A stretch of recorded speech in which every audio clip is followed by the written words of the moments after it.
পবিত্র রমজান মাসে মুসল্লিদের আগমনে মুখরিত হয় মসজিদ। প্রয়াত তৎকালীন লাল মিয়া কারিগরের মেজ ছেলে প্রয়াত হাজী বাদশাহ মিয়া সওদাগরের একক প্রচেষ্টায় এই মসজিদটি 1840 সালে প্রতিষ্ঠা লাভ করে।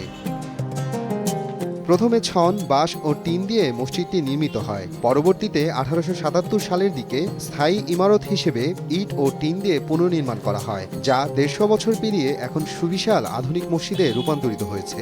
ইরানি মসজিদের আদলে নির্মাণ করা হয়েছে এটি। পাহাড়ে এই মসজিদকে ঘিরে সব সম্প্রদায়ের মধ্যে একটি ভ্রাতৃত্ববোধ ও সহ অবস্থান বিরাজমান। 1877 সালে খাগড়াছড়ি কেন্দ্রীয় মসজিদ এটা স্থাপিত হয়। আর আমরা এখানে প্রতিনিয়ত 5 ওয়াক্ত নামাজ পড়ি। একসাথে 5 থেকে 6,000 মানুষ এই ইবাদত বন্দেগী করে। তার জন্য একটু ইবাদতটা একটু কবুল বেশি হওয়ার সম্ভাবনা বেশি থাকে। এই মসজিদে নামাজ পড়তে খুব ভালো লাগে। মসজিদটি অনেক আগে, পুরাতন মসজিদ, প্রায় 200 বছর আগে এই মসজিদ নির্মিত। সব দিক দিয়ে মিলিয়ে অনেক ভালো, অনেক শান্তিময় একটা মসজিদ। নামাজ পড়ে অনেক ভালো লেগেছে। এটা আল্লাহর ঘর, এখানে নামাজ পড়ে আমি অনেক তৃপ্তি পাই।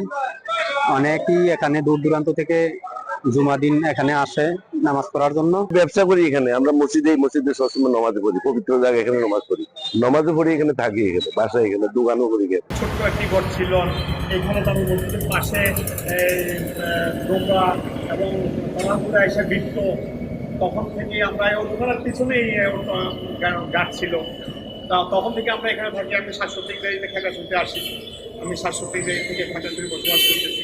এই জামি মসজিদ সম্পর্কে আমার অনেক কিছু ধারণা, বা আমার সামনেই উন্নত হতে হতে আজকে জামি মসজিদ এটুকু হয়েছে ইনশাআল্লাহ। এই মসজিদে খাগড়াছড়িতে 1976 মার্চের 3 তারিখ হইতে নিয়মিত একজন মুসল্লি।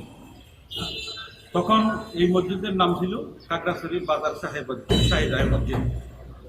আজকে ইনশাআল্লাহ আমাদের কালক্রমে এই মসজিদ প্রথম ছিল ছোট্ট একটা উপরে টিনের, এরপরে আসলো একটা একতলা বিশিষ্ট একটা ঘর করা হয়েছিল। বাজার থেকে ঠান্ডা তুলে এই ঘরটা করা হয়েছিল।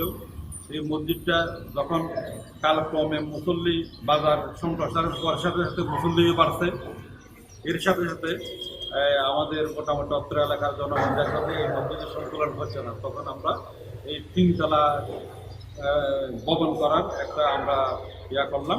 মসজিদের নিজস্ব জায়গায় রয়েছে বেশ কয়েকটি মার্কেট। এখানে সকালে ছোটদের মক্তবে কোরআন হাদিস পড়ানো হয়। মসজিদে প্রায় 5,000 লোকের একসঙ্গে নামাজ পড়ার ব্যবস্থা রয়েছে। সুন্দর পরিপাটি ও নান্দনিক আলোকসজ্জায় সজ্জিত মসজিদটি রাতের বেলায় ঝিকঝিক করে, যা এখানকার পর্যটক ও নানা ধর্মপ্রাণ মানুষের মাঝে সৌন্দর্যের রূপরেখা হিসেবে দেখা দেয়। সম্প্রীতির মধ্য দিয়ে এই মসজিদটি পরিচালনা করা হচ্ছে। এখানে যারা ওরা থেকে জড়িত ছিলেন, এখানে মরহুম হাজী বাদশাহ মিয়া সওদাগর, মরহুম হাজী মকবুল সওদাগর, হাজী করিম সওদাগর সহ এরা প্রথম পর্যায়ে এই খাগড়াছড়িতে এই মসজিদটা প্রতিষ্ঠা করে। সেই আমলে এই মসজিদটা ছিল একটা কুড়ে ঘরের মতো, ভেড়া, টিন শেডের। কিন্তু কালের বিবর্তনে সেটা এসে এখন একটা পূর্ণাঙ্গ মসজিদে দাঁড়িয়েছে এবং মসজিদের যে সৌন্দর্য বৃদ্ধি করা হয়েছে তা বিগত 2 সরকারের আমলেই সরকারের সহযোগিতা নিয়ে এই মসজিদটি নির্মাণ করা হয়। বর্তমানে এই মসজিদে প্রায় 5,000 মানুষ একসাথে নামাজ পড়ার সেই সুযোগ রয়েছে। মসজিদটির আয়তন প্রায় 10,000 বর্গফুট। টিনশেড বিল্ডিং থাকা অবস্থায় মসজিদটি বেশ কয়েকবার সংস্কার করা হয়। শুরুর দিকে 30-40 জন নিয়ে জামাত হতো। এখন একসঙ্গে নামাজ আদায় করতে পারেন প্রায় 5,000 মুসল্লি। 1877 সালে প্রতিষ্ঠা হওয়ার পর থেকে একটা জরাজীর্ণ একটা টিনশেড বেড়ার মসজিদ ছিল। কালের পরিবর্তনে এখন আপনাদের সকলের প্রচেষ্টায় এই মসজিদ আজকে 4 তলা বিশিষ্ট ভবন হয়েছে।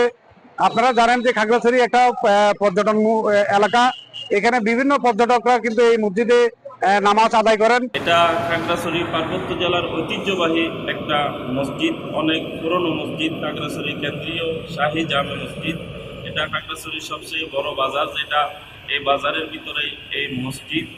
সুতরাং সকলের খিদমতে আবেদন থাকবে, আপনারা মসজিদে আসবেন, নামাজ পড়বেন এবং এই মসজিদে প্রতি সম্পৃক্ত থাকবেন আল্লাহ ও রাসূলের রেজামন্দি হাসিল করবেন। খাগড়াছড়ির প্রাচীন ও ঐতিহ্যবাহী কেন্দ্রীয় শাহী জামে মসজিদ, পার্বত্য জেলা পরিষদ, খাগড়াছড়ি পৌরসভা ও পার্বত্য চট্টগ্রাম উন্নয়ন বোর্ডের অর্থায়নে প্রায় 5 কোটি টাকা ব্যয়ে মসজিদটি আধুনিকায়ন করা হয়। সময় সংবাদ, খাগড়াছড়ি।